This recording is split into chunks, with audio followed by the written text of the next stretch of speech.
안녕하십니까. 호크로 투자하는 쇼킹 부동산입니다. 전세대출 중단 악소리 나는 상황 시작해 보겠습니다. 영상 전에 구독과 알람 설정으로 당신의 인생을 바꾸시기 바랍니다. 자, 오늘은 부동산 관련 소식 3가지를 좀 정리 드리겠습니다. 첫 번째, 전세대출 차단 소식. 두 번째는 표준임대료 도입 부분. 마지막으로 내년 종부세 세수 전망. 이 3가지를 좀 쉽게 정리되는 시간을 갖도록 하겠습니다. 자, 요즘 이런 기사 많이 보셨을 겁니다. 전세계약금 날리고 거리 난질판, 대출 축소에 이사철 악소리 난다는 이야기입니다. 이사철 세입자 현장 목소리 들어봤더니 시중은행 전세대출이 조이면서 곳곳에 전세난에 발 동동 구리는 세입자가 늘어나고 있답니다. 대출 못 받아 계약금을 날리는 상황도 있다는데요. 자, 다른 기사도 보겠습니다. 은행 지점 대출 한도가 월 5억 원 실화냐? 이사 시즌 앞둔 실수요자 악소리 난다는 기사죠. 어떤 은행에서 지점당 대출해 줄 수 있는 전세 대출 금액을 총액을 정해놨대요. 근데 그것이 굉장히 낮은 수준이라서 지금 이것이 언론 커뮤니티에 화제가 됐었거든요. 그것을 기사화한 것 같습니다. 자, 아직 금융당국의 전세대출 규제 방안이 발표되지는 않았거든요. 그런데 지금 올해 5대 은행 가계대출 증가세 보면은요, 주택담보대출 증가세보다 전세자금 대출 증가세가 3배 넘게 급증을 했어요. 자, 그래서 이 전세자금 대출을 줄이지 않고서는 정부가 정한 가계대출 증가 목표치를 달성하기 어려울 거라고 판단해서 일부 은행이 자체적으로 총량 규제에 나선 상황이다, 이렇게 보시면 될 것 같습니다. 그래서 전세 대출을 신청했는데 거절을 당했거나 부족하게 승인이 난 경우가 꽤 많이 있는데, 이게 부족하게 승인이 나버리면은 계약금 날릴 상황까지 펼쳐지니까 세입자 입장에서는 굉장히 곤란해지고 일부 세입자는 제2금융권까지 알아보는 상황이 펼쳐졌다는 거죠. 자, 그런데 저는 정부가 자체적인 전세대출 규제 방안을 마련하기 이전에 금융권에서 자체적으로 전세대출을 차단하면서 신규 전세대출 자체가 차단되는 경우는 저는 거의 없을 거라고 보고 있습니다. 이거는 금융위원회에서도 실수요자는 보호하겠다고 밝혔던 부분이거든요. 하지만 고액 대출을 받는 차주 중심으로 대출 승인이 쉽지 않을 것으로 전망되고요. 금리 또한 과거처럼 파격적인 낮은 2% 초반까지 낮아지는 것은 기대하기 힘들 겁니다. 지금 공적 보증 같은 경우는 이제 2.8에서 2.9% 금리가 나오고 있고요. 사적 보증 같은 경우는 이미 3.1% 수준까지 올라갔거든요. 이거 앞으로 더 빠르게 올라가게 될 겁니다. 자, 현재 예상 가능한 정부의 전세대출 규제 방안은 3가지가 언급되고 있습니다. 첫 번째, 보증기간의 보증 한도를 축소해서 자율적으로 은행에 금리 인상과 한도 축소를 유도한다는 거죠. 자, 보증기관에 이렇게 보증을 잘 해주다 보니까 거의 무위험 대출이나 다름없네 한도를 낮출 수 있었던 게 과도한 전세대출 증가의 근본 원인으로 봤다는 거죠. 자, 그래서 이 보증기간의 보증 한도 축소 부분이 가장 유력하게 지금 검토가 돼 있는 것 같습니다. 언론 보도로 여러 번 나왔어요. 두 번째는 전세대출의 한도 축소입니다. 현재 시세의 80%까지 해주잖아요. 이게 주택담보대출과 비교해보면 얼마나 많은 대출해주는 건지 이해가 되실 겁니다. 문제는 이게 아파트는 그렇게 많이 상관은 없는데 빌라나 오피스텔은 매매 시세의 80% 대출해주는 격이거든요. 그런데 얘는 황금성이 떨어지고 실제 경매 가면 낙찰가율이 굉장히 낮게 형성되잖아요.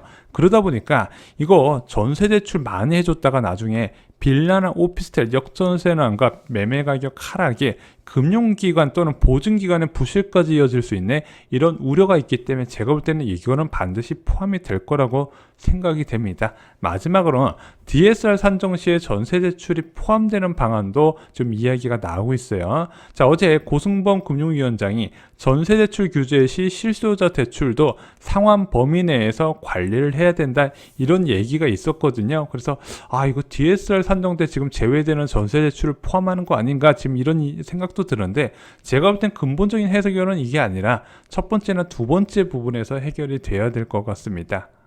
자, 그리고 문재인 대통령의 지시가 있었어요. 전세대출 등 실수요자 어려움 겪지 않게 노력해달라. 기사 내용을 봤더니 인터넷 커뮤니티나 언론 보도 등을 통해 30, 40 세대들이 전세대출에 대한 불만이 커지고 있는 것을 알고 있었고, 대통령도 이것을 보고받고 실수요자들이 어려움을 겪지 않도록 하라고 지시한 것이라고 설명을 했습니다. 제가 봐도 지금 약간 주먹구구식으로 언론 금융사별 총량 규제로 접근하는 것보다는요, 한도 축소 등이 더 현명할 것 같습니다. 그래서 미리 이런 내용을 발표하고 신규 계약부터 적용될 수 있도록 좀 체계화할 필요가 있다는 부분, 전 내용 좀 공감을 하고 있습니다. 자, 그런데 대출 규제 강화 때문인지 전세 대출 금리 상승 때문인지 지금 여기저기서 전세 매물이 잘 안 나간다는 이야기가 조금씩 들리고 있어요. 뭐 전체적인 이야기는 아닌데 생각보다 잘 안 나가네요. 잘 나갈 줄 알았는데 그냥 시세에 내놨는데 안 나가요. 물론 시세보다 좀 싸게 하면 바로바로 나가겠죠. 그런데 계속해서 전세 가격이 상승하려던 부분은 좀 약화되지 않나 개인적으로 이렇게 생각을 하고 있습니다. 실제 한국 부동산은 가장 최근의 전세 가격 지수 변동률을 보면 상승률이 소폭이나마 둔화된 걸 보실 수가 있을 겁니다. 그래서 저는 개인적으로 기준금리가 한 차례에서 두 차례 정도 인상하고 나면 뚜렷한 효과를 볼 수 있을 것이라고 생각을 하고 있습니다.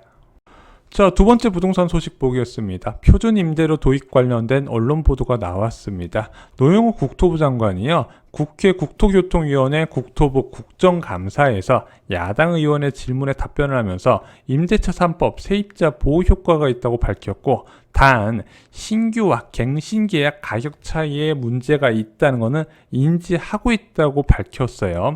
이거 얼마 전에 기재부 홍남기 부총리마저도 이런 신규와 계약 갱신 간의 이중 가격 논란에 대해서 문제가 있다고 이야기를 했어요. 그분도 똑같이 임대차 3법이 효과는 있다 이렇게 언급을 하면서 그에 대한 부작용만 따로 이것은 어떻게 조치를 취할 것이다 이렇게 이야기를 했거든요. 국토부 장관도 여기에 힘을 실었다는 겁니다. 자, 여러분들이 아시다시피 6월 1일부터 올해 시행된 전월세 신고제가 표준 임대료 제도의 준비 단계로 보는 시각이 많아요. 그래서 그 지자체의 정확한 임대료 정보를 산출해서 지자체가 이 지역의 임대료는 이 수준을 넘을 수 없다. 그래서 표준 임대료 제도가 마지막 임대차 3법의 핵심이라고 보는 사람들이 많이 있었거든요. 자, 이 표준 임대료 제도는 간단합니다. 갱신 계약뿐만 아니라 신규 계약의 임대료 자체를 지자체가 정하는 것이에요. 그런데 이게 지금 시행되기는 전 현실적으로 좀 어렵다고 보고 있습니다. 왜냐면은 현재 서울시의 협조를 기대하기가 어려워요. 왜냐면 이 임대차 3법을 준비할 때는 서울시에서 적극적인 협조를 했었거든요. 야, 표준 임대로 하자. 서울시장이 강력하게 요구를 했었는데 지금은 그렇지가 않다는 거죠. 또한 정권 말기라는 한계도 분명히 있는데 지금 정부가 웬만하면 부동산 시장에 개입을 잘 안 하려고 해요. 자, 그러다 보니까 표준 임대로까지는 이번 정부에서 추진이 좀 어렵지 않을까 생각이 들고 있습니다. 자, 그리고 이번 국정감사에도 이런 이야기가 나왔어요. 임대차 3법 도입하고 나서 전세 가격이 올랐다는 부분입니다. 실제 임대차 3법이 7월에 도입되고 나서 전세 가격이 오른 건 맞는데요. 그 전부터도 전세 수급 지수, 한마디로 전세 수요가 급증했다는 부분은 변함이 없습니다. 그래서 이 중간 과정에서 임대차 3법이 나왔지 아무것도 없는 상황에서 임대차 3법이 딱 튀어나오고 전세 가격 급등은 아니라는 거죠. 그래서 저희가 계속 강조드린 게 전세 가격에 가장 큰 영향을 주는 요소는 바로 기준금리더라. 이 기준금리가 급속도로 낮아지게 되면 전세 대출의 이자가 낮아지면서 수요가 급증을 하게 되고요. 매물은 줄어들게 되더라. 왜? 은행이자 넣어서는 아무 효과가 없으니까 그냥 반전세나 월세로 돌린다는 부분이죠. 그래서 이런 제도 때문에 전세 가격이 급등했다는 이야기는요, 내년에 금리를 올리고 내후년에 입주 물량이 많아지면 상황이 달라진 것을 보게 될 겁니다. 이게 단순하게 정책 하나만으로 전세 가격이 변하는 게 아닐 거다. 이 시기가 되면 알게 될 겁니다. 자, 세 번째 부동산 소식 보겠습니다. 내년 종부세 세수 전망, 종합부동산세 내년에 얼마나 들어오나 기획재정부에서 예측을 해봤대요. 자, 좀 자세히 살펴보겠습니다. 유경준 국민의힘 의원이 기획재정부에서 확인한 내년 예산안에 포함된 증권거래사와 양도소득세, 종합부동산세 세수 추정치를 발표했대요. 자, 그랬더니 증권거래세 세수는 9% 감소한대요. 지금 주식 매도할 때 매도 타이밍에 증권거래사가 붙죠. 자, 그리고 양도소득세 세수도 내년에 감소한다고 합니다. 왜? 부동산 거래량이 줄어들 것으로 봤다는 거죠. 단 종합부동산세 세수는 6조 6,300억 원으로 올해 대비 약 30% 가까이 증가를 한다고 합니다. 자, 종합부동산세 세수가 30% 이상 뛰는 이유는 간단합니다. 아파트 매매 가격이요, 올해 많이 올랐거든요. 특히 고가 아파트가 몰려있는 서울 지역에 더 많은 상승세가 나타났다는 부분입니다. 자, 그런데 이 공시가격 언제 조사하죠? 매년 8월부터 이듬해 1월에 조사하게 되고 산정 가격이 검토됩니다. 그리고 나서 시민위원회를 거쳐서 공시가격이 4월 31일 날 발표가 되는 부분이에요. 그럼 지금 공시가격 조사하고 있다는 부분입니다. 근데 지금 주택가격이 전혀 안 떨어졌죠. 그래서 두 번째 금리 인상 전까지 올라간 시세는 대부분 이번 공시가격에 반영이 될 겁니다. 시세가 많이 올라갔기 때문에 공시가격도 같이 올라가는 구조죠. 게다가 공시가격 현실화 방안에 따른 인상도 있습니다. 그래서 모든 아파트의 공시가격을 시세의 90%까지 맞추는 현실화 작업이 지금 진행이 되고 있습니다. 그래서 시세가 동일하다 하더라도 작년보다 공시가격이 3% 오르게 돼 있거든요. 그거에 대한 부분도 같이 반영이 된다는 부분이죠. 자, 그래서 이런 이유 때문에 다주택자는 꽤 높은 세부담이 생기게 됩니다. 자, 작년 710 부동산 대책에서 강화됐던 종합부동산 세율, 특히 조정대상 지역의 2주택 이상자부터 무려 1.2%의 세율이 적용되게 됩니다. 물론 여기서 기본공제 빼고 공정시장가액 빼고 계산하다 보니까 실효세율은 낮지만 그래도 그 전에 내던 세율에 비해서는 많이 늘어난 부분이거든요. 자, 그러면은 내년에 종합부동산세가 많이 늘어나는 건 알겠지만 과연 이것이 부동산 시장의 매도 물량 증가로 이어질까? 물론 일부 나올 수는 있겠지만 그것이 급격한 가격 하락을 낮춘 금매는 아닐 거라고 생각해요. 저는 오히려 내년보다는 2023년에 보유세 부담에 따른 매도 물량이 크게 증가할 것이다. 왜냐면은 이 보유세 부담에 따른 매도 물량 증가는요, 장기적인 주택가격 상승 기대감이 없어야 돼요. 근데 2023년에 금리도 많이 올라간 상황에서 입주 물량이 크게 늘어난다 말씀드렸죠. 저희가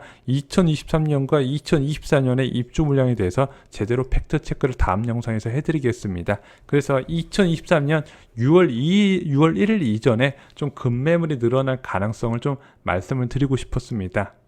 자, 참고로 이번에 종합부동산세 공제 금액 개편이 된 거 아시죠? 그래서 1주택자 부담이 크게 줄어들었습니다. 자, 모든 1주택자가 다 줄어든 건 아니고요. 1세대 1주택을요, 단독 명의로 보유한 경우에 원래 9억이 기본 공제였거든요. 9억 까고 나서 그 이상 초과분부터 과세 금액을 산출했는데 지금 그 기본 공제가 9억에서 11억 원으로 상향 조정됐습니다. 그래서 1세대 1주택자 단독 명의는 혜택을 받았어요. 자, 그런데 1세대 1주택자 공동 명의는 12억 초과 주택에 대해서 과세하는 부분은 그대로 변하지가 않았고요. 다주택자는 6억 원 기본 공제 들어간 부분도 변하지는 않았습니다. 1세대 1주택자 단독 명의만 변한다는 부분 잊지 마시기 바랍니다.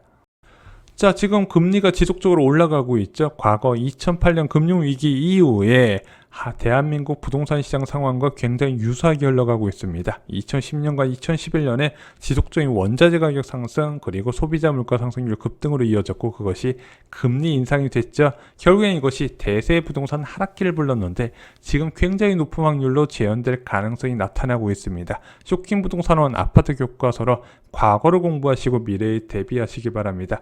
이상으로 영상 마치겠습니다. 좋아요, 구독, 공유 꼭 부탁드립니다. 감사합니다.